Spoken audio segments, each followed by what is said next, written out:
जगात तुम्हाला असा एकही माणूस मिळणार नाही ज्यांनी योग्य पद्धतीने सोनं खरेदी केले आणि नंतर त्याला रिग्रेट करावं लागलं असेल, असं मी तुम्हाला वारंवार नेहमी सांगत आलोय.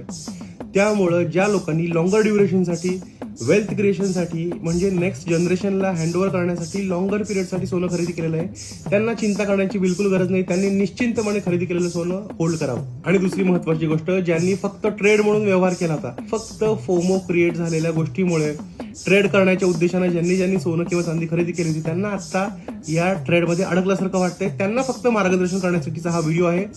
हा व्हिडिओ फक्त एज्युकेशनल पर्पजसाठीच आहे. आपण आत्ताचे सोन्याचे आणि चांदीचे रेट्स या चार्ट मधून समजून घेण्याचा प्रयत्न करूया. 2 फेब्रुवारीचा सिल्वरचा डेली चार्ट आपण बघतोय, ज्याच्यामध्ये $120 पासून $78 पर्यंत झालेला सडन फॉल आपल्याला बघायला मिळतोय.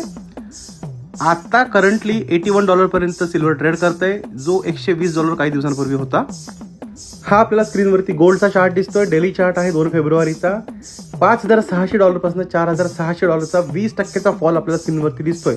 असं याच्यापूर्वी कधी झालं होतं का? तर उत्तर आहे हो. 2013 ते 2016 या कालावधीमध्ये $2,100 पासून $1,050 पर्यंत म्हणजे साधारण 50% फॉल आला होता. तर तो फार काळ सस्टेन नाही झाला. आता ही जी ऑरेंज लाईन दिसतीये, तर 4,300चा स्ट्रॉंग सपोर्ट या आपल्याला गोल्डच्या चार्टमध्ये बघायला मिळतोय.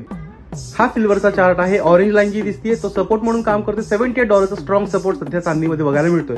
आता चांदी $81 मध्ये ट्रेड करते. 78 पर्यंत जरी चांदी आली, स्ट्रॉंग सपोर्ट आहे. तिथून रिट्रेस होण्याचे चान्सेस जास्त आहेत. त्यामुळे तुम्हाला पॅनिक होण्याची गरज नाहीये. अशाच पद्धतीच्या क्लॅरिटीनं आणि कॉन्फिडन्सनं सोनं, चांदी आणि जेमस्टोन जर तुम्हाला खरेदी करायचं असेल, त्याच्याबद्दल कुठल्याही पद्धतीचं नॉलेज हवं असेल, तर हे चॅनल अवश्य फॉलो करा. आणि आत्ताचा व्हिडिओ तुम्हाला माहितीपूर्ण वाटला का ते मला कॉमेंट्समध्ये सांगायला विसरू नका.